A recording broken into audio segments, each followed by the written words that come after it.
Yes, sir. As you can see, we're back for AMA. We are here with Matt Breuning from Campus to Canton. The big grizzly, McNutted, is not in the building. It's interesting, though, because we got the thumbnail, as you saw. We're losing a lot of good men. We're losing Mike today on the show. There are injuries piling up every single week. Dynasty, Devi, Campus to Canton, doesn't matter. The NFL side is getting hit with injuries. Lamar is somebody that's going to cost me on one of my best ball teams. I still have Geno and Kenny Pickett, so I think I still have a chance, but it's not the same as having Lamar. Matt, we appreciate you joining, man. How are you doing today, man? I'm awesome, man. I'm glad to jump on here. Well, I'm looking forward to the time I can jump on with both you and Mike. But yeah, I'm for here sure. And talk about everything. Yeah, we, believe me, we are going to make that happen. In our first year creating content, we want to do so much more collaboration. Getting your boy Felix on here, getting other people on, but it's tough keeping a schedule. But everybody, we appreciate you guys tapping in, man. And we got Wyatt in the building. 10 teams start 11. He's 11-1. His team, he traded an early third for Tannehill. He just lost Jimmy G and Lamar. Speaking of the injuries, I mean, this is exactly what the thumbnail is. Yeah. Traded Hayden Hurst and a late second for Waller, coming back from IR next week. Thoughts? I'll let you go first, Matt. What do you think of this deal here? Traded Hayden Hurst and a late second for Waller, coming back from IR next week. Man, if I'm being honest, I'd rather have the second and Hayden Hurst. Mostly because I think Hayden, I like Hayden Hurst. I think he's been very productive for the most part when he's been healthy there in Cincinnati's offense. Anybody connected to Joe Burrow, I want. Las Vegas has just looked like a bad team. I know Waller, the baller, has been good the past couple years, but I feel like he's kind of struggled this year. I personally would have rather kept the pick in Hayden Hurst. This one, to me, if it's truly a late, I know why you did it. I understand the risk you're taking. I'll be honest, man, I'm worried about Waller. I know that if he came back and looked great and looked right, that this probably would be a win. And I understand what you're doing on an 11-1 team with Hayden Hurst getting hurt. And, I don't know how much that late second's going to carry. I'm assuming this is Superflex, and this is one part of the deal that maybe if it's not Superflex as one quarterback, I could understand it a little more. Listen, you got to shoot your shot on contender sometimes, but I think you may have went to an asset that we haven't seen anything from and doesn't accrue value, and I don't know if it's going to actually help you that much on your roster. So I guess that's where my hesitation comes from here, is not necessarily the shot on Waller, but for this cost, I don't know that Waller actually does anything for a team that's contending. I could be totally wrong. Waller could come out and look great, but this guy hasn't been able to be on the field all year, so that's my concern, and he's also getting older. Matt, what are your thoughts on Waller, though, as a whole? Do you think there's a scenario where he comes back and is okay, or are you kind of to the point where you're just, over this Darren Waller thing? I'm over him, and mostly I think it's just because of that offense. I think we saw the signs with Josh McDaniels back in Denver, sometimes in New England. I don't necessarily think he's a good play caller. We've seen the reports that they would possibly have already gotten rid of him and fired him had they had actual money, but they're a cash-poor franchise. I just think that speaks to Las Vegas is in a bad place. Talk about cutting Derek Carr, too. This is just not a good franchise. I would not be surprised if Waller's gone in the next year or so. And at tight end, and I know you guys have talked about it, too. Outside of those top guys, I'd much rather just have a guy who has a chance. All it takes is one good week, and he's up there as, tight end 7. Because really, outside those top 4, maybe even 5 guys, the rest of them are interchangeable. I'd rather, like I said, just take the shot on Hayden Hurst. I would be very surprised if Waller is able to come back and be what he was the past couple years. Because even last year, he kind of faded off, and we haven't seen it all this year. And seeing, as you just mentioned, him coming off the injury, how often do we see players come back from a season-long injury for the most part and then just ball out for you in your fantasy playoffs? It takes time to get back into football shape. 1,000%. And that's the thing, too, with that team is, they do need more target availability than just Devontae Adams. He's tearing it up, though, on his own for fantasy purposes. Derek Carr's uncertainty, I know they just re-upped him. I don't know how much guaranteed money he still has and how long they have to keep him. But this team, man, is scaring the hell out of me. I know they get the Rams on a short week this week. Speaking of which, we got Marlon in the building. What's going on, Marlon? Tom, we got a bunch of people in the building. Appreciate all you guys tapping into AMA as always. Being joined by Matt Breuning, man, Campus to Canton. We got to meet for the first time at the expo. Love this dude. Glad we finally were able to get him on the show. We're going to have a bunch of questions. And if you got C2C and Devi stuff, not that I can't answer them, but this is your guy right over here, man. He's the one that knows it. Tom, to answer this question, yes, he has been picked up off waivers. I know that people are answering in the chat. He was picked up today by the Los Angeles Rams. Quickly, before we get to the other question, Matt, what are your thoughts on that pickup? Is this anything of note? Does it matter at all in Dynasty and Superflex leagues, or is it just moot point?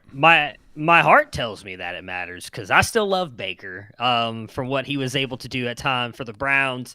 Right. But it definitely seems like he's got a lot to figure out. It sounds like he's possibly going to start Thursday for the Rams. So I think at this point, having a starting quarterback on your roster, especially if you're Superflex, that matters regardless of how good he is, especially as you just mentioned. We just lost Jimmy G and Lamar Jackson. You're telling me you couldn't pick up Baker and then possibly flip him for a second to one of those teams if they're looking for a quarterback? Like, I do think he matters. Now, what his future is in the NFL, I don't know, because I don't know that the Rams are going to sign him long-term. He'll likely be a free agent at the end of this year.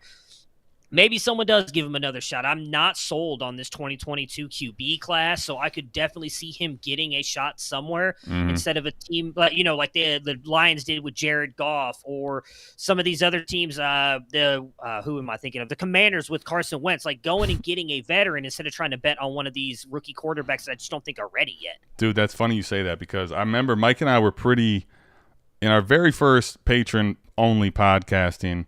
We had basically no audience, like 30, 40 people. If any of the OGs are in here, shout out to you guys. But we went back and forth pretty hard on Carson Wentz, and I'm like, dude, he's terrible. He was very heavily defending him, him being a Philadelphia Eagles ex-quarterback, Mike being a big Eagles guy. I basically said there's no way he's going in. I could not believe that not only did he go somewhere as the starter day one, but somebody traded that type of draft capital, third-round pick, I'm pretty sure, to go get him. It's like, yeah. The quarterback landscape is so gross that Baker, I wouldn't be surprised to get an opportunity. Now, with the Rams, even if they give him this audition to see what's going to happen, this team has nothing. Like, Cam Akers had a nice little day last Sunday with 2 touchdowns, but the offensive line's bad. All their weapons are hurt. Like, I don't even know how much he could show them in this situation that is like, all right, Baker, we're going to give you a little bit of a shot here next year. Like, we'll give you a small one-year deal. Prove it to us. This is a team that's in shambles. I don't know how much he has a chance to be a quarterback in L.A. I'm with you, though. I think he'll go in as a competition next year. And I think the thing with him that I'm interested to see is, like, when you look at like a Mitch Trubisky or some of these guys that were first-round picks that are going to continue to float around for a while, I think they're good character, good locker room guys. I'm not going to say Baker's a bad character guy, but I also think that he's not the easiest to deal with. And that is my only concern with him is he willing to go to a situation where he's not guaranteed the starting work, and if he doesn't earn the starting opportunity week one, be comfortable sitting back and just being a good team. He went to Carolina, stunk, and then before the season's over saying, let me go. Like, That's my concern with Baker. I think, to your point with landscape of quarterback, though, he's going to get another opportunity, and he's worth rostering. Dynasty Alex, I don't know if you've watched our last couple, Matt, but my internet's been fluky. So if you get left alone here, I'll be right back. I'll talk. But I'm not worried about Matt being able to do that. But don't be freaked out, because here you go. I'll set the over-under at 3 for how many times we see the black screen Adam tonight. What do you guys think over-under? Marlon's saying over. Listen, man, if it goes out again, because I have not had a problem outside of AMA for the last 2 weeks. I don't know what kind of voodoo you guys got on my internet, but it's crazy. Hopefully I stay connected this whole time. We got a question here real quick, actually, Matt. So let me pull this back up. This is an interesting one. How much FAAB for Purdy on a best ball contender? Dr. Harris, is this I know I'm going to have to scroll down for this. Is this best ball or lineup is another question I have. And Matt, I don't know. I don't know how much best ball you play, and if you want to talk about it from both sides. I know you're in the Royal Rumble with us. You play some best ball, so. Yeah, I'm not a lot. Ray and you guys convinced me this year to join a couple of them. I was very, may not look it. Don't let this, handsome facade fool you. I'm kind of old, and so I'm very Sean McVay looking, very set into the set your lineup kind of Okay. leagues, but best ball has been a lot of fun. I have enjoyed, especially Royal Rumble, even though my team sucks after I thought it was going to be good. If you really need a quarterback, depending on how much fab you have left, I'd probably be willing to spend 50 to 70% of the remaining of your fab. I mean, we're at the end of the season. And if you had Jimmy G and you really need a quarterback, the one thing I'll say about Purdy, while I didn't have him graded that high, clearly the NFL didn't either with him being Mr. Irrelevant, I trust Kyle Shanahan. Mm-hmm. And that is 1,000%. where I'd be willing to bet on him. Like, he may not bring you 25, 30-point games, but if he's getting you 18 points, so that's probably better than the flex player you're going to have to slot into your lineup not having a quarterback. So I'd be willing to spend up on him because you're going to have him for the rest of the year. Like, they can't go get anybody else. The only other available quarterback was Baker Mayfield, who just got claimed by the Rams. Yep. So here's the thing, Dr. B. Harris. There's a couple added things. I am with Matt that, like, there's not going to be a lot to do on waivers by and large. And if you want to get Purdy because you think he's going to be the starter for the rest of the year in Frisco, like, here's the thing about Jimmy G that was interesting. I don't actually think he's like the greatest quarterback, but in that system with Kyle Shanahan and with those weapons, the last game we saw him have 4 touchdowns. None of those 4 touchdowns are really him doing anything other than dumping the ball off to playmakers that can make it happen with their legs after the catch. So Purdy is somebody that in best ball, like, you want to roster all the quarterbacks you can. He gives you an opportunity for a quarterback 15 week just by throwing the football. The one thing I will say here when it gets to best ball is this, and Matt, this is something I learned last year, not really understanding it until I saw it happen outright in a couple different leagues. I did a whole bunch of startups last year that were best ball. And, you know, it's funny, you think you know a lot of stuff because you play in a bunch of leagues and lineup and all that, and you're like, oh, yeah. The amount of stuff I learned and change process for best ball particularly was based on a lot of errors I made in 2021 season. And what I saw a lot of times was in my home league especially, which is a huge roster, like Start 35, that was the first best ball one. And the guy that won the title, his team wasn't necessarily the best when you look at it on paper. But because he wasn't active, see, this thing, he didn't do it by default. But because he wasn't active, he had the hammer in the fantasy playoffs because he basically didn't spend any money. So he was the 6 seed, 5 seed or 6 seed. He had all this money. So every week when a guy became available that was a very good weekly starting opportunity, he got that guy. So Braxton Berrios had a huge week 15. That helped him win that week. The following week, because he had all that money, Isaiah McKenzie, the next week, had a gigantic – he had like 40 points that week. It was insane. Then the following week, if you remember, Lamar got hurt. Speaking of Lamar being hurt, then it was Tyler Huntley, who we're seeing now. Yeah. But he actually missed a week in week 16, and Josh Johnson came out and had a massive week that helped win him. Those 3 pickups literally helped win him a fantasy title. Reason I bring that up is this. If you're a true contender and you have like guys at the end of your bench that aren't certainties, you want to have a decent amount of money to pick up, because of all these injuries we're talking about, the guy that has a chance that could pop. Now, even if Isaiah McKenzie doesn't have that big week, you could pick up 2-3 guys every week with a little bit of money.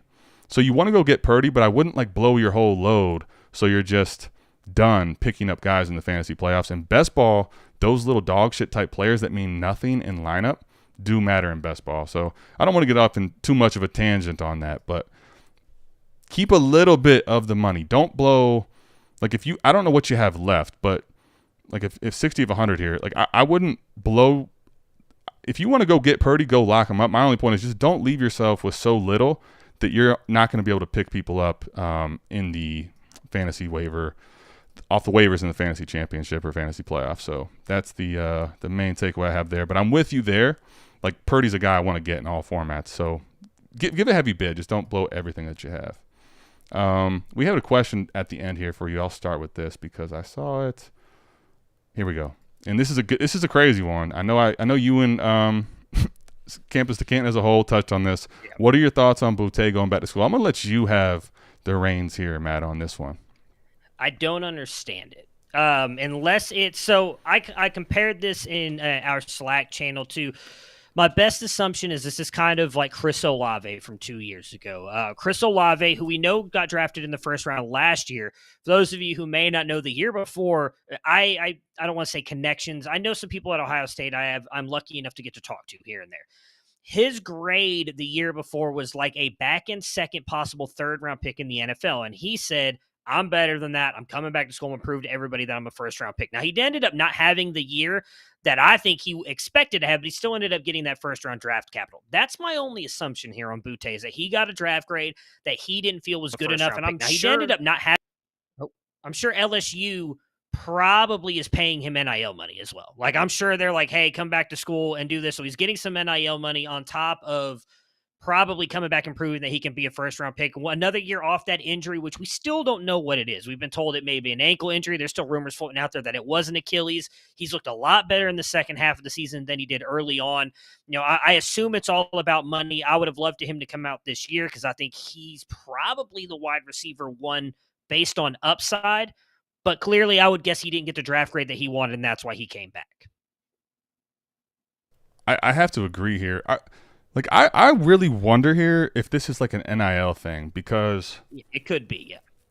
Like, it just, I don't know. I guess this is where it's interesting for me with how the NIL plays out, because if you take the NIL away, this is what we would say is probably not a smart decision. Now, like, we saw Devontae Smith go back to school and have an unbelievable senior year and really make himself a surefire first-round pick, top 15 pick. I think he went 12th. Like, let me ask you this. Is there uncertainty for you based on what we've seen this year, how he's been hurt, coming off the injury? Like, is there a scenario where you think he didn't maybe go first round this year? Yeah, I mean, so I'm not plugged into, like, the draft people. Like, you see McShay's, Ray working with TD, and those guys are all plugged into the GMs. They talk to all those guys. You see them putting out their mocks. I haven't seen Boutte be put in a first round in any of them. You go to Dan Brugler, Boutte's not in the first round. So Those guys are plugged in, and I believe that they clearly are talking to GMs, and they're saying, hey, like, we don't have a first round grade on Boutte. So that is a reason, I think, of why he probably came back. Like, I'm with you. NIL probably has something to do with it. I don't think he's just coming back to LSU if he's not getting anything. Right. Well, it's insane to me. That's the thing I think that makes this conversation interesting, though, is how it is going to move moving forward, because, like, I think if you take money away from it, if he's not able to come back to LSU, improve his draft stock, but also get money, get paid, I think he probably goes to the NFL, even if he's going to get round 2 draft capital. But I think what's interesting is that if you're telling me, if you're him, and someone comes to you and says, you know what, we'll even give you more than you would make as a second round pick to stay here one more year and be at LSU and give us a better chance to win next year, and you can now have a chance to improve your draft stock, that's where all of a sudden, like, maybe that's the play.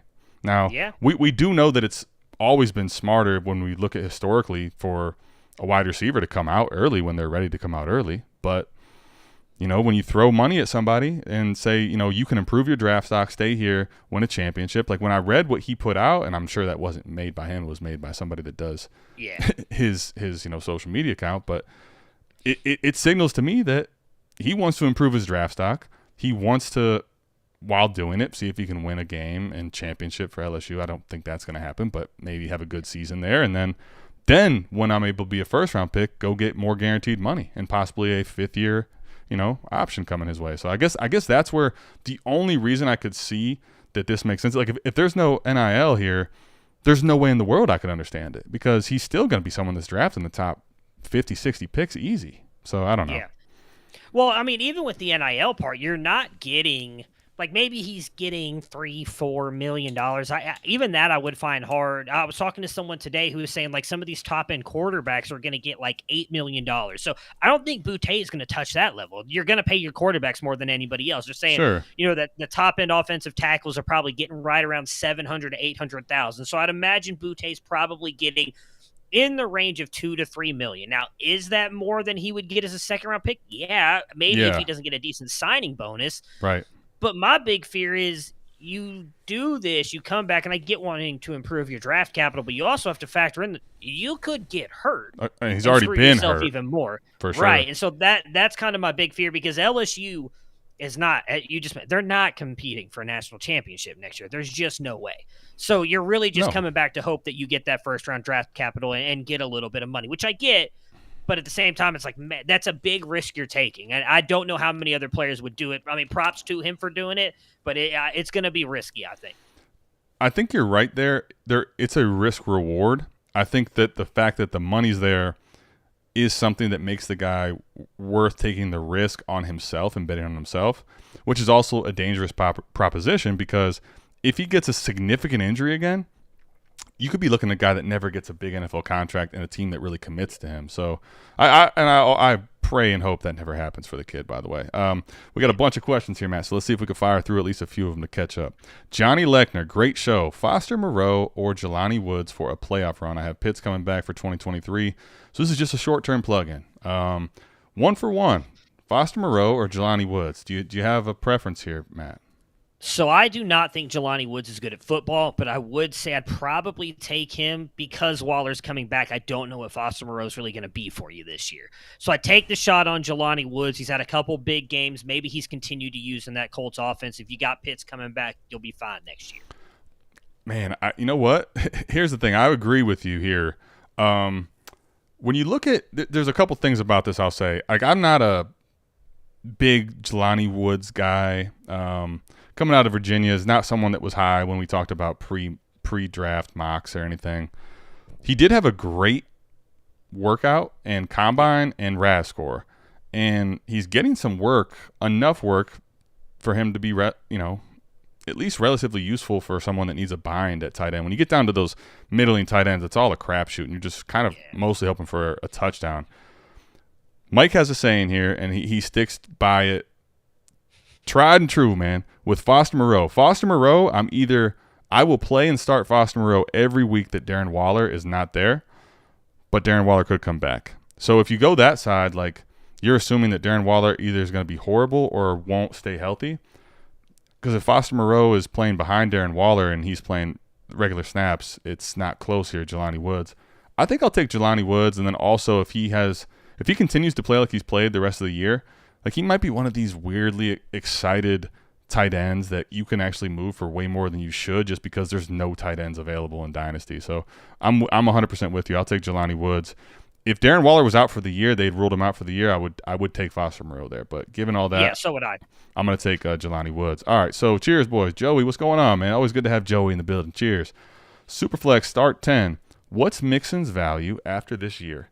I had the 102 trying to get Waddle, but was offered Brown and Mixon for 102 and a late 23-1 or multiple twos. If this is A.J. Brown and you're getting Mixon and A.J. Brown for the 102 and a late 23 first, I'd be okay with that. I mean, yeah. So let me ask you this, Matt. So 102, I think the reality is 101 is going to be Bijan. Even with everyone hating the position of running back. So when you get to 102, you're looking at your choice of quarterback and probably Gibbs if you go anything that's not quarterback. Like, I don't think, without Boutte in there, like, I don't think Addison has 102 discussion in Superflex. Nope. So how confident are you in these quarterbacks long term? And then, like, obviously we know how much they're going to hold value immediately in Superflex just because the position's so bad. Like, where are you at with 102 versus A.J. Brown? A.J. Brown. I'm with you. He's proven it. Like, even if I knew Gibbs was going to be Kamara, which is kind of the comparison he gets, he's not as heavy as Kamara. I'm taking A.J. Brown. We've seen it with him and Jalen Hurts. Like, that dude just balls out. That guy could go out there with a broken leg next weekend and still score you 20 fantasy points. Like, Joe Mixon, while he's definitely had, I mean, he's disappointed us more often than he's made us happy, right? Like, he had that great year last year. He's had a couple of good games this year dealing with injuries. The thing is, he's locked into Cincinnati for the next couple of years. And just like I talked about with Hayden Hurst, I want players on the Bengals offense. And if you're telling me you can get A.J. Brown, who's likely at the end of the year, you're going to be looking up at him being a top 8 wide receiver. And if Joe Mixon just finishes in the top 20, that's a win over any of those first that you're going to get. Because if you get Gibbs and even a late first, let's say that's, at the end of the first, you're looking at maybe like a Quentin Johnston, Michael Mayer. A.J. Brown's likely outscoring both those guys combined anyway. So you've already won the trade. And A.J. Brown's young, tied to Jalen Hurts. What did he sign, like a 3-year deal or something like that this offseason? So he's tied to that offense for a while. Like, just give me A.J. Brown, Joe Mixon. I'll replace Mixon later. Because the one thing real quick with that, if you don't give up the multiple seconds, this running back class is deep. And you'll be able to get a couple guys that I think will hit for you in the second and third round this year in your rookie drafts that you can take Mixon and then be like, I'll take, Zach Charbonnet probably won't go in the second. You could take like a Tajay Spears or one of these guys in the second round that's going to have like boom weeks for you, like a Zonovan Knight that you're going to be able to start at times for your dynasty teams in the future. I'm with you here too. Because it's start 10, if you'd rather keep the first and get rid of the seconds, I get it. But to me, I'd actually probably say I would rather just go ahead and trade away that late 23-1. It also depends on how those seconds are positioned for me. Because those seconds, man, in this class, at least the first 6, 7 in the second round, like, not saying that the lates are going to be completely worthless, but the first 6, 7 picks in the second round, I want those. If you have 2 that are going to be top 6, 7, 8 picks, I'd rather keep those. 102 for me is really nice, but if you're contending, I'll take A.J. Brown ahead of that. I think startups will be reflective of that. And I think the 23 late first over Mixon. The one thing about Mixon, I think you kind of already touched on it. He's inked there. When Mixon signed his deal, I don't think enough people talked about this. It was what the market said, but especially coming out of Cincinnati, who's cash strapped, and you have that issue with them not having an owner that's really, really wealthy. They guaranteed, like, they didn't guarantee all of it, but they guaranteed a lot of it, and there's no opt-out. So he's there through 2024, whether you like it or not. So here I'm going to go ahead and take, especially going to make a title run here, I'll take A.J. Brown and Mixon, because I do think, although Mixon's been up and down in value, and you've not always been extremely excited with him, he's in a good offense, this could help you win a title, man. Those two pieces can help you win a title. The 102 and the late 23 first next year, like, that's not a guarantee that those are going to be awesome value players that help you win a title. Chad, all right, good evening. Do you think Mike White will be the starter rest of the year? He's my second QB. I'm top seed. Could acquire Wilson for Akers and a 24 third as security. Thanks in advance. First part, do you think he'll be the starter the rest of the year? Yes, I do. I do too. I don't think – you don't bench him if you plan on going back to him. Unless Mike White goes out there and has like a 5-interception game at some point, which it doesn't seem like he's going to – I mean, he even played well, what was it, last year or 2 years ago? Like, he still played well. He never had like one of these huge, like, just horrible games. So I do think he will be the top guy moving forward. Now, the second part of the question is interesting. Mm-hmm. I don't know what you would do, because I don't believe in Zach Wilson, but I feel like in every league there's someone that does, that thinks he's going to turn it around. He's going to be that guy. I am not big on Cam Akers, so if you're telling me you could give up a third-round pick in Cam Akers and get Zach Wilson, and I don't necessarily play the stock market kind of fantasy football like I know a lot of you guys do. I love listening to you guys. Scott Connor does that stuff as well. Like, loves doing that stuff. But I feel like you trade away Akers in a third, and then you could turn around and flip Zach Wilson when he gets a job back for a lot more than what you just gave up for him. I feel like I'd just do it and get Zach Wilson. Yeah, so I think here there's a couple things. One, I think that Mike White showing well for the first week, like, I can understand the question of will he start for the rest of the year, because we saw him have one really good game last year, and then he wasn't horrible, but he was definitely not all that good either. He's now had 2 games in a row, and he had that team positioned to win the game twice down the stretch. I know it didn't ultimately happen, but he played really well. And he threw the ball 60 times, man. I don't think, unless it's a Nathan Peterman type 5 touchdown or 5 interception first half performance, they're going to take the kid out at this point. And I also think with a team that's positioned to make the playoffs, going back to Zach Wilson at this time in the year would just be a locker room disaster. I don't think that necessarily means that he's done for his career. They drafted him at 2. The GM has a lot at stake there. Wilson for Akers in the 24 third. I am a guy that has liked Akers, but I'll admit to you that Akers has been horrible this year. He's tied to the Rams next year. They didn't trade him at the deadline. Baker's going to be their quarterback, or one of these gross ones. Stafford, they're talking about, might retire. Even if he doesn't, that offensive line's bad. This team is in disarray. I love the talent, man, but there's probably a better chance to flip Wilson when he gets the opportunity to start again at how Superflex values go than Akers. hurts me to say that, man. I don't care about the 24 third in that deal, so I'll take Wilson. Even though Akers had 2 touchdowns last week. So, yeah, go ahead and get the security. And I do think that he'll start the whole rest of the year, but even if he doesn't, whether he does or doesn't matter. I'll take the Zach Wilson side there. So here we go. So we got a bunch of questions, but here we go. Dynasty Alex. Heated trade discussion, fellas. I lost Lamar and I need to win in week 14 to make the playoffs. Would you send Lamar plus 103 for Mahomes? There's a second part of this. Maybe get a kickback like Deontay. I don't care about getting back Deontay. I don't think that much when I'm going to get Mahomes. So don't like kill the deal over getting Deontay back. I don't think so. Let me just ask you one for like just in this trade here, Matt. Would you rather have, knowing his situation, Lamar and 103, which is going to be probably Bryce Young or C.J. Stroud, what's left, or Gibbs, plus Lamar, or would you rather have Mahomes and how good he is and secure he is, and also you have a chance to win this week? Mahomes. I mean, I think this is an easy trade. I know it seems like you're giving up a lot. Lamar, at worst, top 5 quarterback, depending on whose rankings you're looking at, and you're like 103. I'm going to get, you just mentioned Jahmyr Gibbs. If you really need a wide receiver, Jordan Addison, Quentin Johnson, and Bryce Young. The thing is, you're locking up, at worst, a top 2 QB probably now for the rest of his career if you want him. He ain't going anywhere. He's tied to Andy Reid and Kansas City Chiefs. Best offense in NFL football, 6 years running now at this point.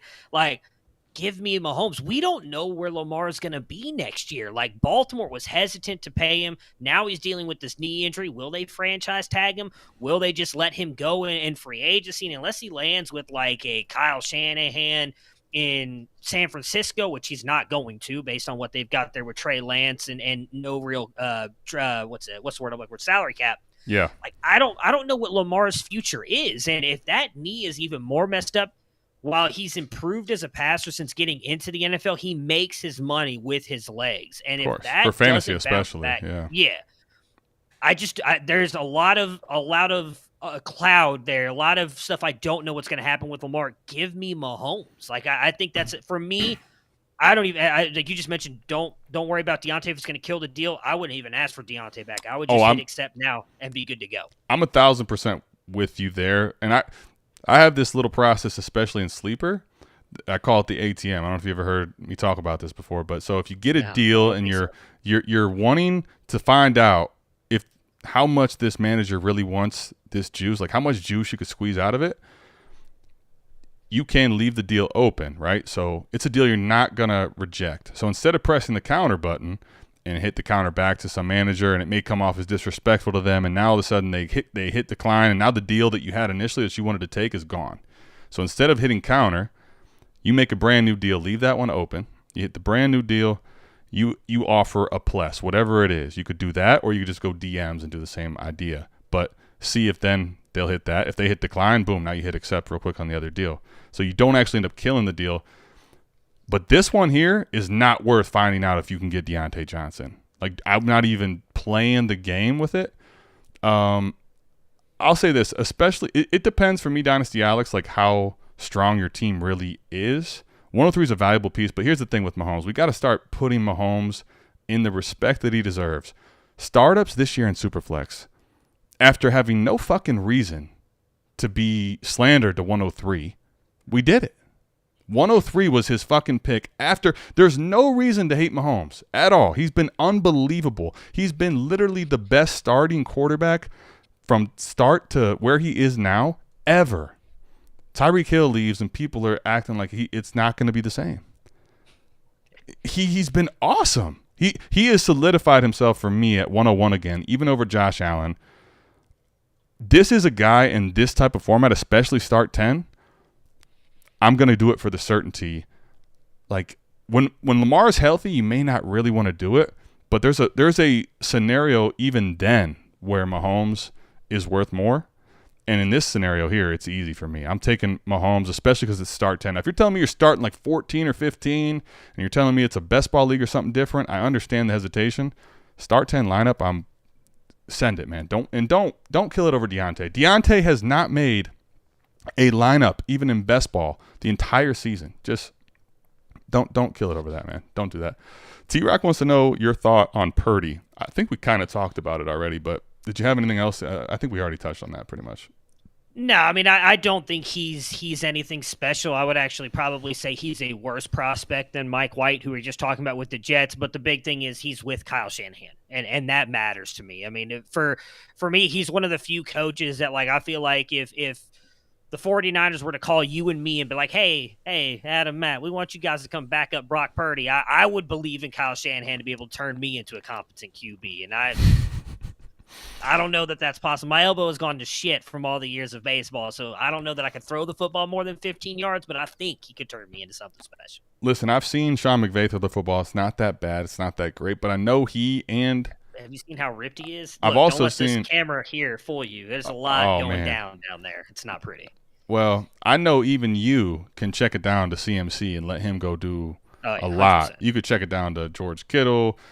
I think the one interesting piece about this is I think this might, as long as he can stay healthy, actually be a tiny, not a huge, tiny arrow up for Deebo Samuel, who they may try to get actually more touches around the line of scrimmage to get it out of Purdy's hands quicker. Best ball, we already kind of touched on this. Go get him, but like long term, I'm not really a Purdy guy. But he's in a great situation, and it's at the right time for fantasy. So, yes, go ahead and get him. All right, so let's see. All right, Dr. B. Harris has a question that I must have missed. No, never mind. We got to that question. So I'm trying to get these questions up here. Sorry, reading through the comments. All right.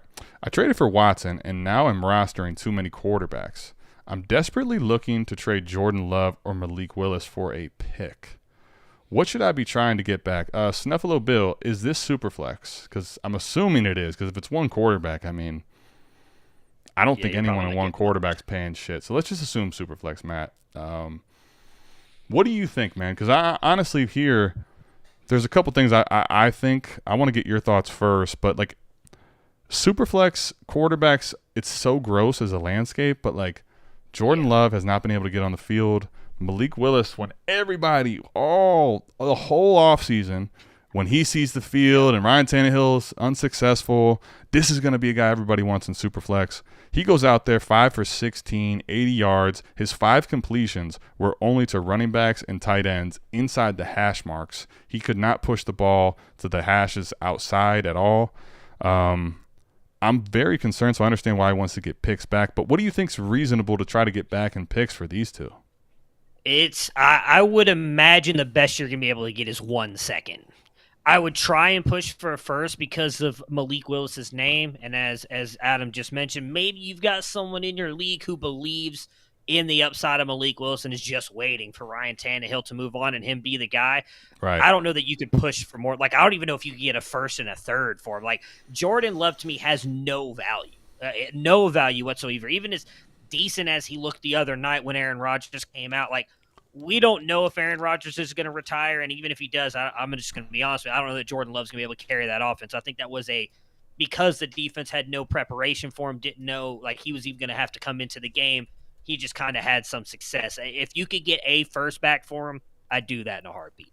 1,000%. I'll be honest, man. I think a second for me, especially on Love, if you get a second for Love, he's gone. I'll be honest with Love, man. I'm not a believer at all. When you get to the third range, though, like I may just on that scale, Mike and I like to talk about fuck around and find out. I may just say I'll fuck around and find out if he gets a starting opportunity or even the thought of a starting opportunity. He may get a bump in value.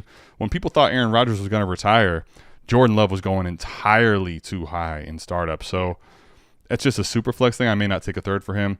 Malik Willis, for me, the second for him is where it's interesting. Either one of these guys for a first, they're gone in a heartbeat.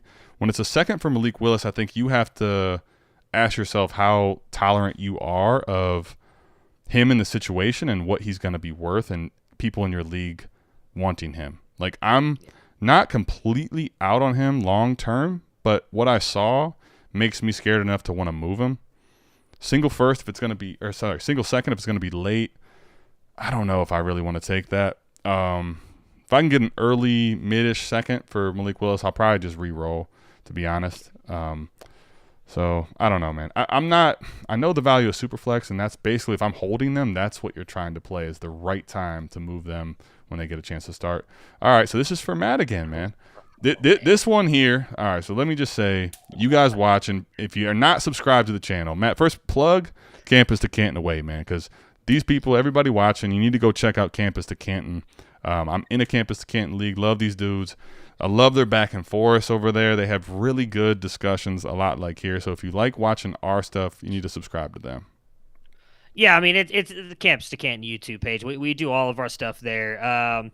So I like Anthony Richardson's upside. There's a lot to love about his game. He gets a lot of comps to Cam Newton because of his size and his inaccurate passing. I think he's closer to Lamar as a runner than he is Cam Newton. He's extremely elusive when he gets in the open field. Like, he can make you miss, right, spin moves. His speed is there, his burst is there, but his passing isn't. He's very inconsistent with that. He shows you flashes of like a Josh Allen dot in the middle of the field. I mean, he can probably hum that thing close to 60, 70 miles an hour. He's got a cannon. The issue with him, and I love watching quarterbacks because to me it's the hardest position to scout. It's the hardest position to learn, but I think if you can hit on that, you're gold. He doesn't vary his throws. He doesn't have that Patrick Mahomes touch, that Matt Ryan, Tom Brady touch. Every throw is Bullets. A fastball. He's Nolan Ryan out there. That dude could be 5 yards from him. He's trying to put a hole in the dude's chest. Something he's going to have to work on. What I think is interesting with him is he's coming out this year. My assumption is he's getting told, or his team is getting told, that he's getting a first round or second round grade. My assumption is first round. What I like about that is my belief is whatever NFL team drafts him knows he's not ready this year. He's probably not even going to be ready next year. So they're drafting him to develop him and get him ready for the future. That is why I would be willing to take a bet on Anthony Richardson, because I believe more in an NFL team being able to develop him than him staying at Florida with a coach that doesn't know how to develop quarterbacks. Just go look at Billy Napier's history, or him transferring in the portal right now. If he were to go to another team, he would have to go to like a Steve Sarkisian. That's not happening. He's got Quinn Ewers. My hope was he could go to a place like Washington with Kalen DeBoer, who's made Michael Penix get this all of a sudden draft capital, but now Michael Penix is coming back. I don't know where he could go to learn a new system and develop at the same time. I think I posted on Twitter, it was like a day or two ago, whenever he announced that he was going out to the NFL. After like 1-5, I'm 100% in on taking him. And I'm even on board taking him over a CJ Stroud because the upside is there. The thing is, if you take Anthony Richardson, you cannot move him. You got to hold him. You can't, even if he goes out there on the field in week 5 for a couple snaps like Malik Willis did, and he looks like dog crap, don't freak out. Don't move him because the upside is there. He's just not ready, and he's not going to be ready by next year. This is not Patrick Mahomes where he can come and sit in a system for a year, and then he goes out there next year and he's in the MVP race. But he can be. He is, outside of Caleb Williams, the only other quarterback, in my opinion right now, in the college landscape coming to the NFL that has a shot to be a top 5 quarterback in Dynasty for years to come, but he needs time to figure it out. It's a massive bet because you could take him, could be that top 5 quarterback. He could also be out of the league, or he could be Taysom Hill. Like, there's such a wide range of outcomes here for Anthony Richardson. Personally, I'm willing to bet on the upside because he is the best athlete on the field in college, and I do think when he gets into the NFL, you're going to be looking at him, and I know this is lofty comparisons, but it's Michael Vick, Lamar Jackson S-type athlete on the field. Like, he's that good with the ball. So if he gets into a good offense and they use him the right way, like, his legs alone are going to buy him time in the NFL to figure things out. I'd be willing to bet on him, but you got to preach patience with him. Like, he is going to test your very last nerve on holding him on your roster, because I do think it's good. It's an Aaron Rodgers. Aaron Rodgers was ready to play year 1 coming out of Cal. It's going to be like an Aaron Rodgers type situation, though, and like, he's going to go to a team and you may not see him touch the field for you for 4 or 5 years. Yeah, I think with him too. One, what you hit on, right? You gotta have diamond hands if you're going to take Anthony Richardson. Even in like back end of your first year rostering him, and he's not giving you value, maybe he hasn't seen the field at all, like, don't sell him on a contender push light. Here's the thing with Anthony Richardson. I think you kind of hit on it. The scary part for me was watching his touch and the way he was delivering the football, and not saying he can't throw a touch ball, but I never saw him try to throw one. Yeah. I'm not saying he can't develop that, but like I do think he has a lot to work on as a passer. Honestly, what I saw in the offseason, I was kind of excited to watch him develop as a passer. I didn't see it that much this year. I do think that as an athlete and as a runner and what he possesses, if he gets first-round draft capital, which are all indicators say that he will, what he can do for his legs, even if he doesn't develop as a passer, is so incredibly valuable in fantasy. And because he'll be young, this is a highly valuable asset that's worth the risk. I'm going to draft some Anthony Richardson if he as long as he gets the correct requisite draft capital, regardless of the situation. I'm going to be taking Anthony Richardson because the quarterback landscape is so bad that even with all the scare for him throwing the football, he's going to carry tremendous value. And I am hopeful that maybe it takes time, but he will develop as a passer. Real quickly, a couple more here, Matt. So we got Young. Real quick on the Anthony Richardson thing. Go ahead. Look at what Taysom Hill has done. Taysom Hill, I think, is a fair comparison to make. Now, he came out of BYU. He does not have nearly the arm talent that Anthony Richardson has.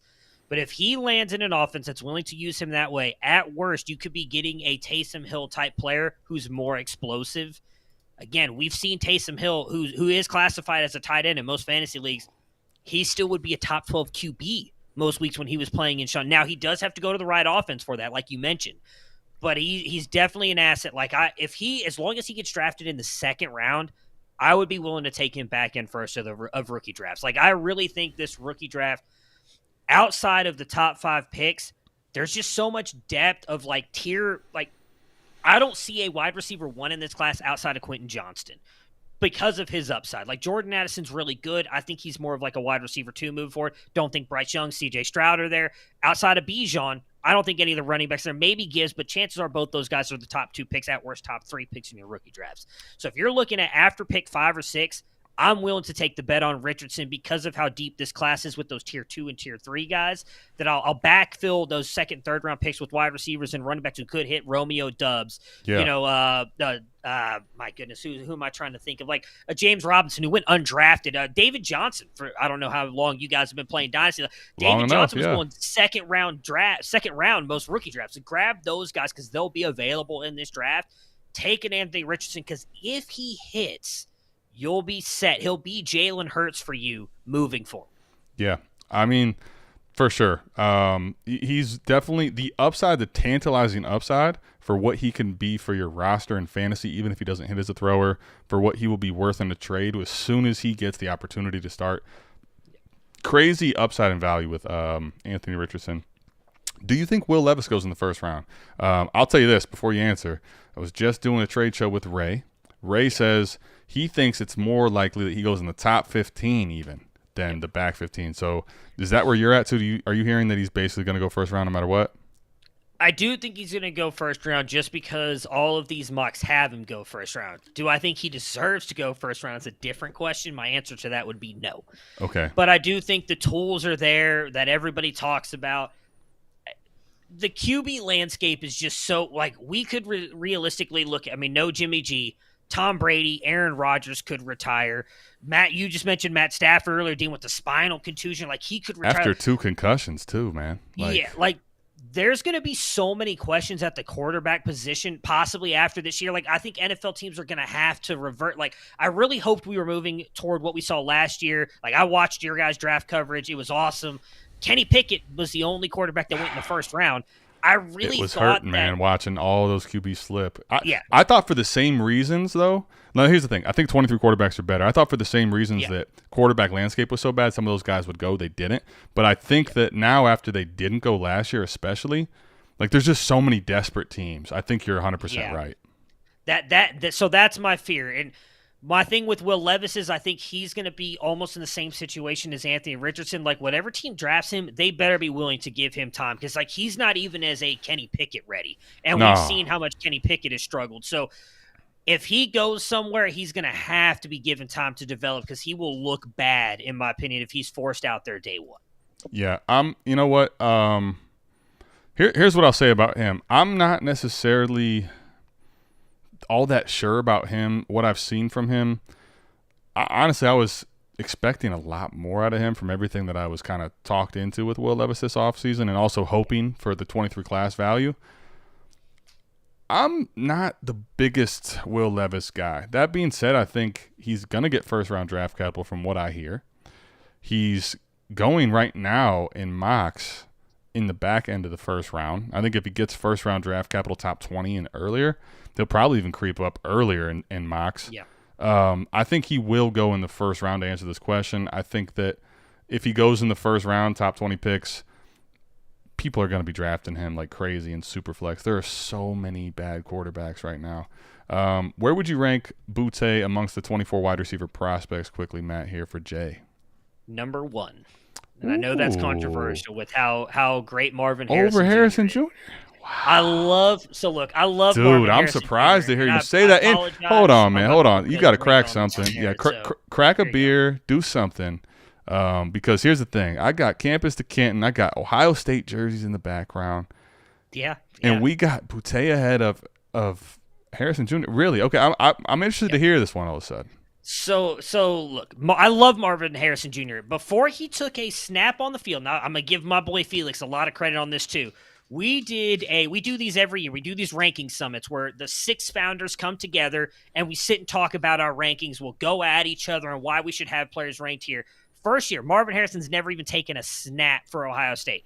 Felix and myself had him as our top 20 wide receiver out of all college wide receivers. We were told we were stupid. No way he's going to return that kind of value. This is when he's coming into his freshman season. They have all these other guys there. Okay. They're like, he may not even play for Ohio State. Because they had Abuka. They got the other kid from that class. They had Garrett Wilson, JSN, Chris Olave. You're like, Marvin Harrison's never going to touch the field. He goes out there, has the really big bowl game last year against Utah, which vaulted him up this year. He's had an amazing season. Kayshon Boutte, I don't want to say people forget, but it's very much what have you done for me lately. He's had an okay season, but not amazing. Mm-hmm. If you go back to what he did in his COVID year. Stupid. Just go, you go look at what, now Terrace Marshall opted out, I think it was like week 4, week 5. Kayshon Boutte, which I don't necessarily dive too deep into the analytics, but I try to use that somewhat in my approach. He had a better weighted dominator rating than Jamar Chase and Justin Jefferson ever did at LSU with no quarterback. Both those guys had Joe Burrow. Well, that was the big difference is who's delivering the football, right? They had Joe Burrow. Kayshon Boutte didn't have that. Then his second year, he was on pace to break records and be even better until he got that injury. Yeah. We've seen flashes of that this year. My big thing with Kayshon Boutte is he can win anywhere on the field, being used everywhere. Marvin Harrison is your typical X. He's going to be on the outside. He's a possession wide receiver. Like, he's used downfield, but he's going to go up, get the ball. That's who he is. Kayshon, you can put him at X. You can put him at Z. Put him at Y. You can put him wherever you want. He can be a deep threat. He can be an intermediate threat. He creates separation everywhere and anywhere in his route. Where I think Marvin Harrison is good is I would compare him sort of like to Jamar Chase, where he can create separation, but it's more at the catch point, which Jamar Chase is phenomenal at, but he doesn't create separation necessarily within route. Like, Kayshon Boutte will create 3 yards of separation and just leave a cornerback in his dust. Mm-hmm. His upside is Justin Jefferson. So you may say, well, okay, Justin Jefferson, Jamar Chase, like, which one would you rather have? Well, I'd rather have Justin Jefferson because of what he can do everywhere. Like, we've seen Jamar Chase have moments with Joe Burrow, but he's also struggled. Like, Justin Jefferson's had Kirk Cousins. And look at everything he's been able to do, even when that offense was bad, when they had Captain Caveman coaching that offense where he didn't want to throw the ball. It's not a massive separation between the two, and I have no issue if you want to take Marvin Harrison Jr. But for me, the ability of Kayshon Boutte to do anything and everything at the wide receiver position gives him a small bump up over Marvin Harrison for me. Very interesting. Let me say this too.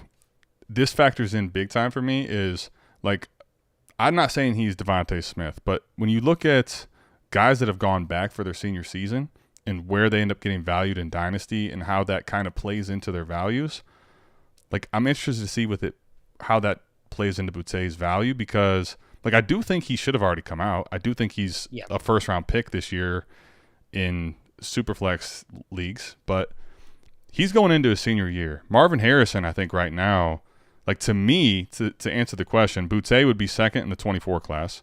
And I think that if you made them both Harrison Jr. and Boutte in the 23 class, I'm taking Harrison Jr. ahead of every receiver in this class and in 24. I understand what you're meaning with like him not necessarily being a extreme route separator. That's going to create a lot of separation when he's making his breaks and stuff. But Marvin Harrison Jr., I think, is incredibly special at the point of the catch. I think that he's somebody that could get top 5, top 10 draft capital. And with his skills, somebody that goes that high, I think there's a scenario where he's valued unbelievably high coming out.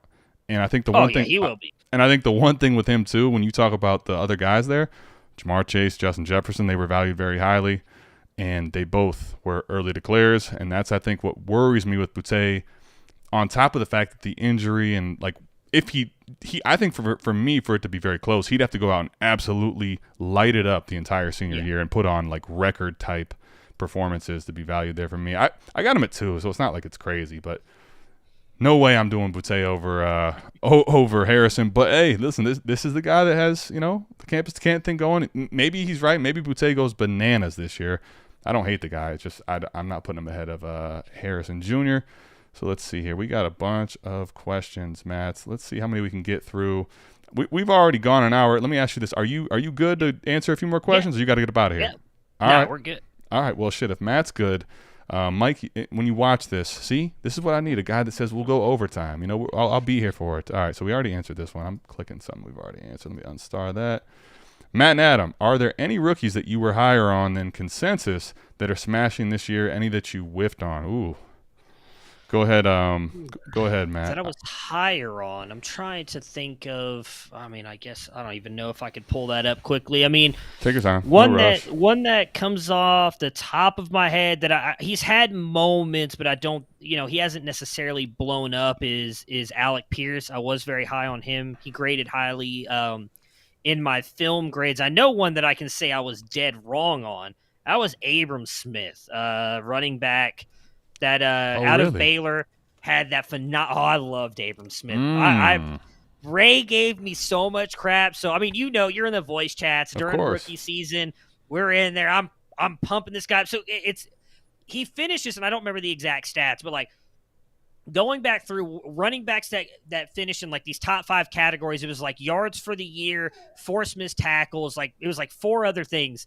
They've all been extremely productive at the NFL. We were talking, it was like Nick Chubb, Alvin Kamara. Like the names were like the top names. There was like one guy, and it was Travion Williams, who I actually liked coming out of Texas A&M, went to the Bengals, never became anything. He was the only one who didn't hit at the NFL level. Well, Abram Smith did it.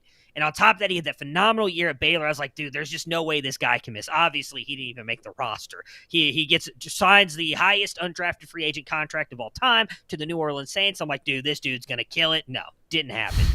That was kind of my big miss there. For wide receivers, the only one I could think of, I was very high on Alec Pierce. I had him as my wide receiver 9. I was also still high on David Bell. I know a lot of people faded him because of his 40 time. We haven't seen enough from him, so I don't want to say he's a miss yet. But those were really the 2 that I was kind of high on there with my rookies. We'll see on them. I still think Alec Pierce has looked pretty good when he's been able to play out there. George Pickens, I had him as wide receiver 4, but I think he was probably high for a lot of people. So yeah. So let me get this question back up here from T-Rock that I was higher on than consensus that are smashing this year. I guess it would have to be Pickens for me. I had him. It's weird. Pickens though, it's been a roller coaster story. Yeah. Like it was the number 1 player in this class before the injury. Then there was the injury. He got really pushed down boards. Then he came back and had one big, huge catch in the bowl game. There was a little bit of excitement there. Then he went to the Steelers, which this is where I was over the BS. It's like, oh, well, he went to Pittsburgh. So, well, they already have Deontay and they have Chase Claypool. So he's like going to be this long-term play. What fuck are you talking about? This is a team that drafts receivers well, that likes to use them early. And we are coming off Chase Claypool being someone that's unsure. No one really liked him, actually, in Dynasty after his second season. So, like, to me, that was where the chaos had gone too far. Pickens would be the one for me. Jahan Dotson was someone I was in on, but I was able to get basically in the second round. He started well, but honestly hasn't been smashing this year. So Pickens would be the answer for me. Jay leaving, I put that comment up from Jay. That's Adam not being biased. I'm about Ohio State, but we're both fucking Ohio State fans. So I don't know how. I get it though, Jay. I appreciate you having my back, man. That's my guy, Jay. So I pulled up my grades really quick. I don't know if you could call this a hit. He's been good the past couple weeks. I had Zonovan Knight as my RB8 in this class based on his film grade. So it's obviously been good the past couple weeks. So that was a guy I guess I was for an undrafted guy. If you actually had him as RB8, now was that just a film grade or where you actually had? Holy shit! If you had him at RB8. Yeah, I can see it right there. Yeah, if he's RB8, ahead of Zamir White. All right, there you go. That would be your hits. He didn't do shit all year, but now with the opportunity, he smashed. And with Michael Carter hurt and with James Robinson being relegated to basically nothing, well done. Well done, Matthew. Maybe that makes up for the. It doesn't, but at least it's one hit. Because I also thought of another miss. Because I have no problem airing my misses. Calvin Austin III. You mentioned the Pittsburgh Steelers, and that popped up in my head. I'm pretty sure I have a bet with Ray actually that at some point in the first 3 years of his career, he's going to finish as a top 36 wide receiver. That's probably going to fail, and I don't remember what I'm going to owe Ray. But I will owe him something. So here's what you need to do, man. I'll tell you what you need to do on that because I don't typically end up on the losing end of that because I've learned to try to not make the crazy ones, but I've received them and I have still made some fucked up bets. What you need to do is go for early buyout, man, because that shit is not happening, I don't think. So see if you can get a go. Oh, are you? Good for you, buddy. So here's the thing. Like, I've had that chance. I'll give you my worst bet that I've ever made, and it's only going to fail now because of Mike McDaniel, and I love him as a coach, but I also hate him. Okay. The year that Herbert and Tua Burrow came out in their draft, I said that Justin Herbert was the best quarterback in that class. I believed in that talent. There was a Miami Dolphins fan I was very good friends with at the time. He had an IDP podcast. We still talk all the time, and I made a bet with him that Justin Herbert would either win the MVP or a Super Bowl before Tua Tagovailoa. And if Tua did it first, I would get a Dolphin tattoo tramp stamp, which looks like I'm going to be screwed now. And he gave me an out. He's like, let's just do $500. I was like, hell no. Justin Herbert's my man. I'm sticking with the king. And then Mike McDaniels has turned Tua into like an all-star, possibly going to win an MVP or a Super Bowl. And you're going to see your boy next year at the Expo, probably with the Dolphin tramp stamp. So, well, the good news is now I get what you're saying. If you're saying you're going to get that, now I get what you're saying where the lower, it's not all that looking that great because there's going to be a Dolphin tramp stamp on it's going to be bad. Yeah. And my wife, who you had the pleasure of meeting, she would love to embarrass me. She's going to make me wear like a short crop top shirt in front of everybody. And the worst part, it's not like the Miami Dolphins logo. It's like a dolphin hitting a beach ball with its nostrils. So it's going to be like some fruity shit going on. You know what, man? It's not going to be nice. I know the Herbert thing was a good call. You should have tuned into South Harmon, man. We've missed a fucking lot this year. Okay, we have missed a ton. But one thing we hit on was Tua being a value, and if you had a chance to get out with a W and you took the risk of getting that, you should have watched the video. Baby. I like it though. You know what? I like a convicted person. That's my type of guy. So Dynasty Alex looking to acquire Hollywood Brown for the playoffs in a Devy league. I have the wide receiver 2 in the 24 class, according to some. Anthony Richardson, Devon A-Chain on my Devy roster. Would like a Brandon Cooks and A-Chain get it done? Brandon Cooks to me, dude, is fucking not a very good, valuable player right now. So if you can unload him on somebody, maybe he has a resurgence, maybe he hangs around for a few years, but like his value's cooked. What do you think here, man? I'll be honest. This is why we're happy to have you on, because the Devy scene, like I'm into it, but I'm no Matt Breuning, man. Yeah, I personally do not think that would get it done for Marquise Hollywood Brown. If it does, I would definitely do it. A-Chain is the only one out of those 3 that you listed that I'd be willing to move for Hollywood Brown. I would not move Marvin Harrison Jr. I just think he's Adam touched on a lot of things that he did well earlier too. Like, he's already, in my opinion, a more complete wide receiver than Marquise Hollywood Brown. It would take like a massive injury for him not to succeed, in my opinion, at the NFL level. And again, with Richardson's upside, like, I think that's 10 times more than what Hollywood Brown can bring you. So if you could get that done for Cooks and A-Chain, I'd do it. If not, I personally would not move Harrison Jr. or Richardson. I try to find somebody else on your roster paired with Achane to move because I like Achane, but I don't know that he's ever going to be like a world beater, like guy you have to build your dynasty roster around. I'm with you. I don't think it gets it done. If you can get it done, good. But I think that you maybe, if it doesn't get it done, you got to figure out what on your NFL side you could add to Achane. Because if you watch the show, if Matt, you may not know this exactly, but Mike and I are not the biggest Hollywood guys. Now, I'm not going to say he doesn't have a place. But for me, those other two guys here, Harrison Jr. and Richardson, no. Don't touch those guys for me to go get Hollywood. If you got to add something different to Achane to go do it, I'm cool with that. But that'd be where I stop. Real quickly on this one, we don't have to spend a bunch of time. Can we trust a TCU wide receiver, Quentin Johnson? Matt Breuning, what say you? Yes, because yes, we can. Quentin Johnston is not Jahan Dotson or Jalen Reagor. Jalen Reagor. Hey, look, Reagor was not, I know Ray took a lot of shit for that. Rager's not as bad as he unfortunately got screwed with in Philly. Of course. I think he's a better player than what he is. Quentin Johnston's got the tools, though. You can't helmet scout, even though TCU has not been good at producing wide receivers. A different system. Sonny Dykes, different coach this year. You can trust Quentin Johnston. I love me some Quentin Johnson, and I will be higher on consensus. And if I'm wrong, you can come fight me. And that's okay. I'll be wrong on things. But Quentin Johnson, I'm not fucking leaving. All right, so Dynasty Alex is back with the same thing. This is the same deal we talked about earlier, Mac. I fucked around and sent Chase along with Mahomes. Sent for Chase along with Mahomes. I sent an early 24 first, Pittman, Judy, and he said he would do it with Hollywood Brown instead. Hold on, man. I need to get context. Is there a follow-up to this? So I'm assuming he's talking about he offered, what was it, Lamar in 103. 103 yeah. for Mahomes. So now you're giving up Lamar, a 24 first, Pittman, and Hollywood Brown for Chase and Mahomes. And I don't hate it. I mean, 24. The one thing with that is you probably could have gotten a Caleb, Drake May, or Quinn Ewers depending on where your pick was. Like, I think 24's class is going to be really good. Mm-hmm.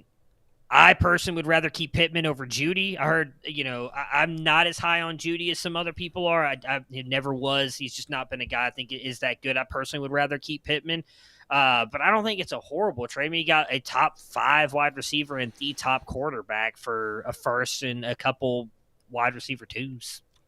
Yeah, I think if I remember right, I'm trying to go back and find the actual initial comment. There's so many in here. We appreciate everybody tapping in and leaving comments. But I believe it was a start 10 lineup where... Yeah, that sounds right. So the reason I think that's the big thing, I couldn't find it back there where that was way earlier. If it is a start 10 lineup, so 103 and early 24 first, those are awesome picks. I don't care if you're starting 6th. I want those pieces. But when I'm only starting 10, like guys like Jamar Chase and guys like Mahomes are the cream of the crop at their position, and they're highly, highly valued in Dynasty. So you are consolidating here, but you're only starting 10. So you're giving away 103, a 24 early first. Let's call it a top 3 pick. Pittman and Judy. He's saying he's doing it with Hollywood Brown instead. I don't know who Hollywood swaps in for or whatever, but like even if it was just Pittman, Judy, I'm okay here. Even with the 24 first and the 23 first early, to get Chase and Mahomes, I think in a start 10, you're going to have to pay essentially what, like we talked about, the 103 and Lamar for Mahomes. You're going to have to pay every bit of a Pittman, Judy, and an early 24 first to get Chase. I'm perfectly okay doing this if I understood and if you are actually, if you have the depth and you are able to consolidate this much. Like in start 10, these guys are huge, huge values.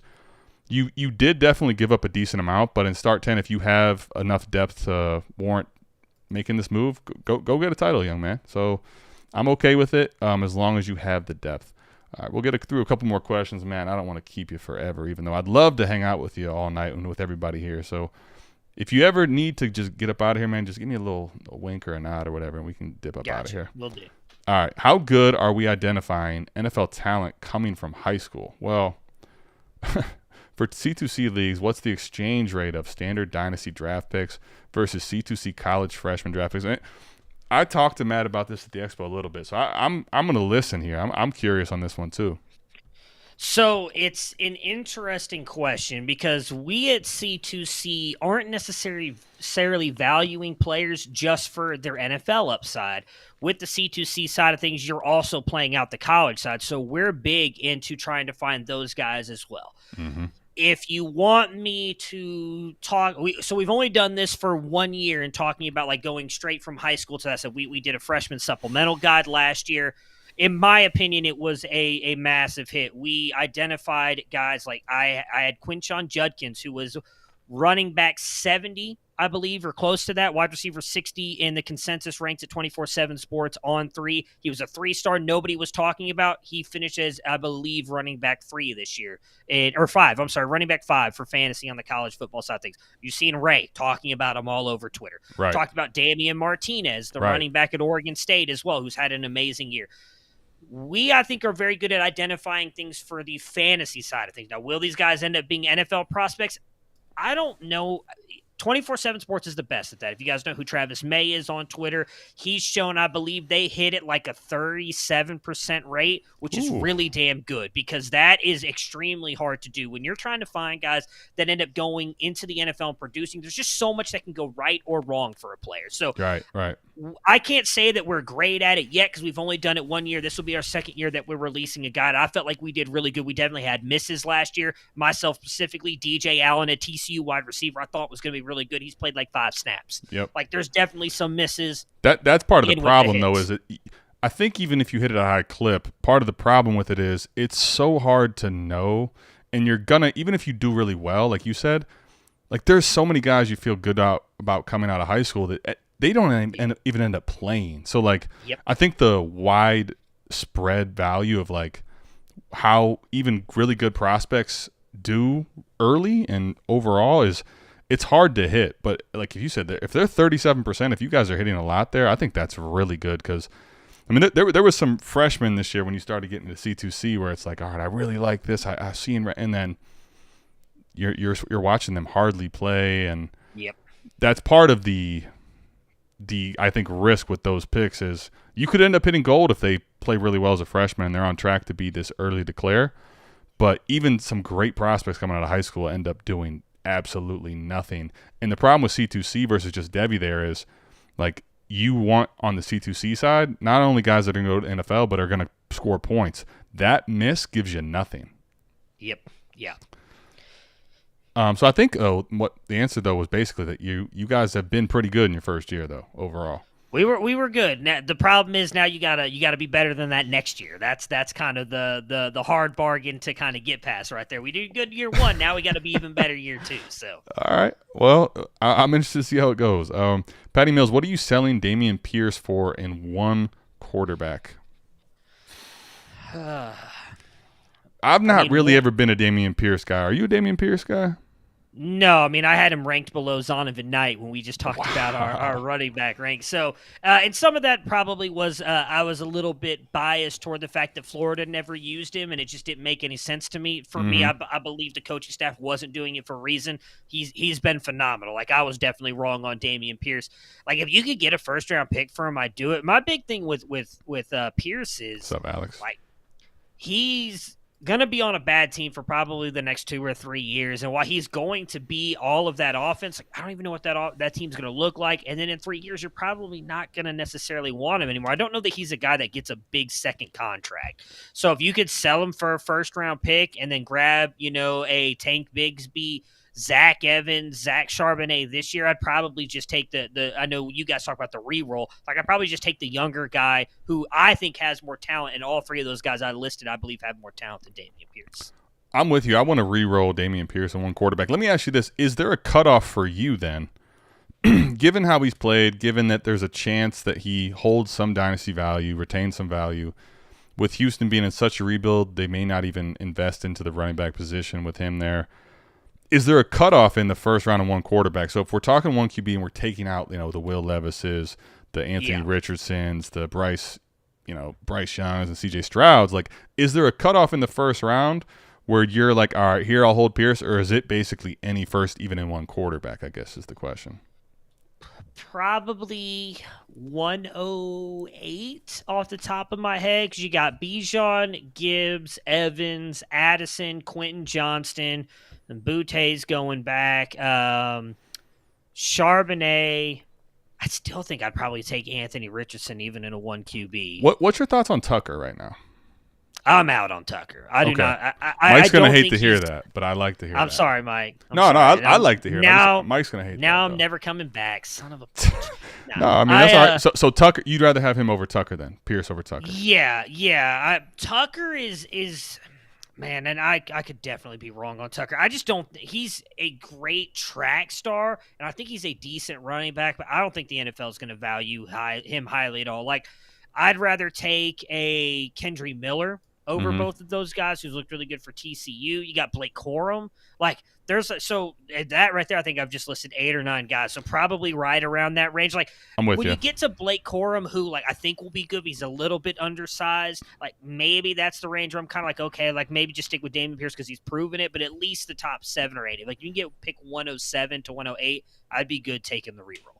I'm actually, I kind of was trying to lay it up there because that's exactly where I'm at. If you can get 108, 109 or earlier, I think I'll take the reroll. We'll also have some gems in this class where, like, we kind of liked them but didn't think they get the capital, and then they do. We also have to be aware that there are some guys that we really like that somehow we miss on, and the capital makes you worried on their value. For me, I think 108, 109 is about the perfect spot. I'm not going to just take someone's 112 for Pierce, though, in one quarterback. Yeah. I think that's kind of where I would just kind of caution you, as much as I don't like Pierce. Q-Top, sorry, I saw this question earlier. I've been trying to get to everyone, but I'm glad you re-asked it. Hey, guys, 10 teams, start 9 Superflex. Right now, I start Eckler, Jacobs, Stevenson, Chase, Lamb, and Garrett Wilson. But I have Godwin and D-Hop chilling on the bench. Man, D-Hop, the way he's been playing, even if you keep this team, has no reason to chill on the bench. He is a warp winner right now. What lineup do I roll with through to this ship? Okay, so, well, I didn't read the last part. But, yeah, D-Hop, to me, until proven otherwise, even with Hollywood Brown back, is a lineup start in almost anywhere. I guess the question here, Matt. So I wonder if you have to start 3 running backs, because if you don't, I'm taking Jacobs out for D-Hop. That's the easy one. Great question. I was actually going to kind of say, like, what are your starters here? Like, I know you're starting all these guys. Typically, it's not a start 3 running back. So if it's a 2 running back and a flex, I'm starting Eckler, Jacobs. As much as I do like Stevenson, I think I'll start Chase, Lamb, Wilson, and D-Hop. Let me ask you this. Is God – I don't think I can put Godwin ahead of any of those all those wide receivers, though. Yeah, for me, it would be D-Hop over – because Garrett Wilson's been so good here recently. I could not – I'm with you. I would not put Godwin. But D-Hop, you've got to get into your lineup. I'm with you on that. 1,000%. D-Hop right now, since coming back, warp data – by the way, if you want to go check it out, patreon.com/South Harmon. Koopa Troopa's in the house. He is our warp guy. He has warp data charts that are pristine. I even asked him to do a week 7 to 12 that was specifically for DeAndre Hopkins. That'll come out in a little video or TikTok I do. But week 7 to 12, DeAndre Hopkins warp is insane. Got to have him in your lineup, man. Until he proves you wrong, got to have him in the lineup. I think here I'd probably sit Stevenson, but Q-Top, you got a good team, man. So none of these guys are bad starts. So I think you're in good spot with depth as well. 2 receivers, 2 running backs, and 2 flex. So, yeah, sit Stevenson, I think. Play Nuke.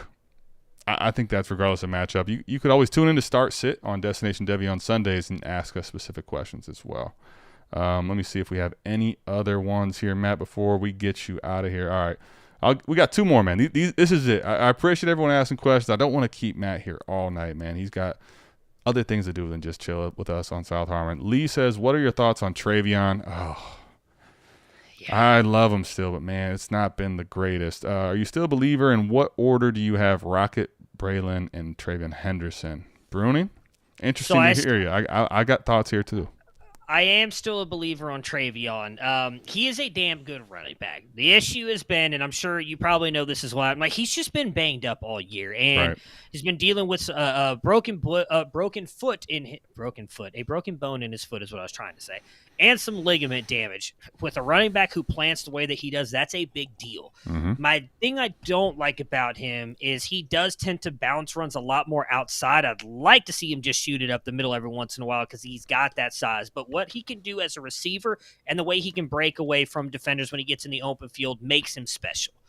If I had to put those three in order, it would be Rocket 1 for me easily because that dude is almost the size of Braylon Allen, and I believe he's been clocked that we have him at like 21.7 miles an hour. That's booking it for a dude who's 215, 220 pounds. That's booking it for anybody, but especially for that guy. Not afraid to run it up the middle. He's got a little bit of elusiveness as well, and he's a really good pass catcher. Braylon Allen is third for me by a wide margin. I personally would. You're not a Braylon guy. I would not have Braylon Allen in the same tier as these two. And me and Mike have gone at this a little bit on Twitter. So here's my thing on Braylon Allen. Braylon Allen is what I consider a runway running back. If he does not have a lane to go through, he is complete crap. You go back and you look at some of the games he's played this year, including teams like Illinois State, who probably could not stop you and me, Adam, on most runs, and I am not a running back. From getting through the hole, he did not have more than 30 yards that entire game until he broke a 98-yard touchdown run, which raised up his run per average to over 5 yards per run. Like, it's not that he's a bad running back, because he's not, but if he doesn't have that runway, he's not that good. And a lot of people want to compare him to like Derrick Henry because of his size and the fact that he can get going. Derrick Henry's a unicorn, people. We have not seen running backs like that for a reason. Right. I don't think that Braylon Allen is elite at anything, and the fact that he does not do anything in the pass-catching game, I think limits his fantasy upside, which is why I'm out on him from a fantasy player. Could he end up going to the NFL and being like Brandon Jacobs for you? Yeah, absolutely. But Brandon Jacobs wasn't a massive fantasy asset. He was just a good running back. Okay. That's kind of where I see the separation from Braylon Allen with the other two. All right, real quick, Tom. Rocket, we're talking Raheem Sanders, running back out of the University of Arkansas. Special player. Speed is outrageous. Go check him out. I mean, if you're going to just watch highlights, you're going to be enamored. But he's really fucking good. Love me some Rocket Sanders. Yeah, I'll say this, Breuning. I guess I understand where you're coming from, and I'm not as high on Braylon as, say, Mike or JB, but I like him quite a bit. Let me ask you this as the pivoting caveat to bridge the gap between where you're at and where Mike and those guys are at. Is there a scenario where he has this complete upside and build of a Jonathan Taylor and can take that combine type that he's going to have with his size and speed and all that, and you're unsure, like, can he catch passes, but Jonathan Taylor's actually shown some prowess of doing that, even though he wasn't utilized that way in college. Do you see a scenario like that? Not necessarily saying that Braylon Allen has any shake, because I know where you're coming from there. He doesn't typically, from what I've watched at least, make a lot of guys miss, like, you know, in a box, right? He doesn't do that. But, like, he does have home run ability, and I guess my question is, do you think there's a scenario where he's a little bit better of a pass catcher than we think from just college production is the last piece of that one? So I personally don't. Doesn't mean that, again, he can't prove that, like you've just mentioned. The thing with Taylor is he was, and it's definitely a Wisconsin thing too. And he tweeted out, I believe, earlier today that he's coming back to Wisconsin. So I'm very curious to see if that changes. If you go look at, like, so the ones you would compare, Melvin Gordon and Jonathan Taylor, both Wisconsin running backs. The moniker on both those guys coming out of college was they can't catch the ball. If you go look at their first 2 years in college, they caught like maybe 5 passes altogether. But then their final years, I believe, both caught at least 20, if not more. We'll see if that happens with Braylon Allen this year. The reason I'm not as big on Braylon Allen catching the ball is I don't feel like he fights it when they throw him the ball, and he doesn't have any kind of A dot either. Like, at least with Jonathan Taylor and Melvin Gordon, they use them a little bit down the field to catch the ball. That's a good point. Braylon Allen, everything's like right around the line of scrimmage, and he just seems to fight it. So, like I said, I could definitely see him being like a really good running back, but where the Derrick Henry comps come in then is you're hoping that he's doing everything for you on the ground and getting touchdowns. And to me, that's just not an asset I'm willing to bet on, because you have to hope for volume and to just be special. And I do think the special is there, But, like, why is Derrick Henry so special? It's not just because of how good of a running back he is, but he's on a team that's willing to feed him the ball. We just don't see a lot of NFL teams do that nowadays. They've moved more toward these, like, two backfield sets. So if he gets stuck into, like a Cowboy Zeke situation where, like, yeah, we're going to use you to pound the rock on first and second down and then down in the goal line, but then you got this explosive back who's coming and eating up all these yards, eating all these receptions, getting touchdowns, that limits his upside where, like, Travion and Rocket, if you get into, like, a 2-minute situation in the NFL, they're out there catching the balls where Braylon Allen's going to be sitting on the bench that whole drive. So that's my biggest fear with him. Not that I think he'll be bad, because I do think he's good. That's actually fair, especially because with the guys that don't have the 3-down skill set. Because here's the thing, even the 3-down skill set guys we're finding out right now, the way they utilize running backs aren't locked into the Saquon Barkley type snap count, right? But the one thing I think that you mentioned that's pretty interesting, and I start to think about this, is especially when situations aren't as fluid year to year as we think, right? So if you get a 2-down running back that is getting pulled off for 3rd-down work, and especially 2-minute work, where that's going to just be a 3rd-down running back. If you get the situation wrong, see, with those, it really does come down to situation and scoring opportunities, right? Like, Joe Mixon's actually been that. As much as he can catch the ball, they don't utilize him on 3rd downs. Right. He didn't do anything different last year than he has all his career, but Joe Burrow was there. That offense was really good, so he scores a shit ton of touchdowns, right? So it kind of depends on, like, how good's the offense, and if it's not a great offense and they're not winning a bunch of games, you get that 2-down running back getting 40-50% of snaps, and fantasy wise you don't want that. So I am not as cold as you are on Braylon, but I get where you're coming from, and that's a very good point. All right, our last question, man. This has gone too long. As you saw, I don't know if you did see, I put in there, they said this is a marathon AMA and Mike could never. Mike, you hear that? We're gonna have to prove people wrong. They don't believe it. All right, this is directly from Matt. And it's my guy, T-Rock. It's okay, T-Rock, that you don't want to talk to me. I'll let you talk to Matt to finish up the show, man. Matt, who is the best wide receiver prospect you have ever seen? And this is what T-Rock likes to do. Why is Dakotas Crawford? So I'm going to be honest with you. Dakotas Crawford is the best wide receiver I've ever seen. Because have you seen that commercial? Best acting I've ever seen. Now, the best wide receiver prospect I've ever seen. That is a good question. This is going to sound extremely homerish, and I already know it. I think it's Garrett Wilson. And Mike, you hear that? You can't do the marathon, and you don't understand what Garrett Wilson is worth. Let's go.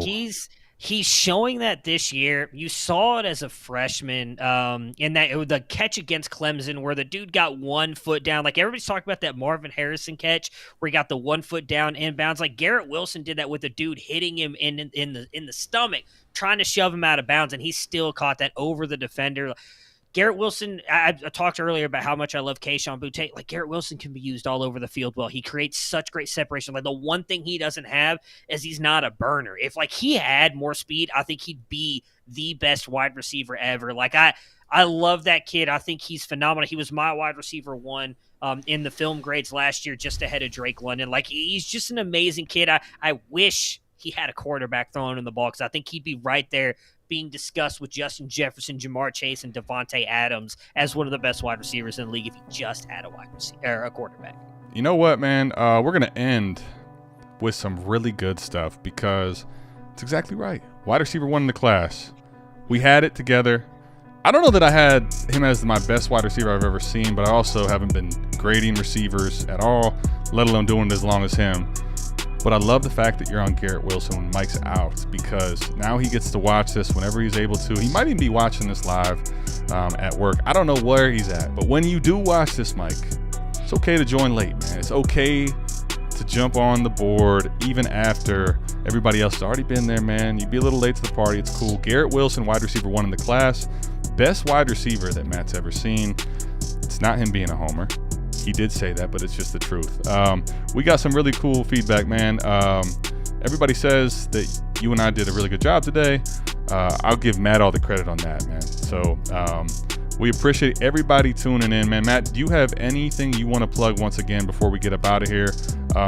This guy stuck it with us, man, for an hour and a half plus.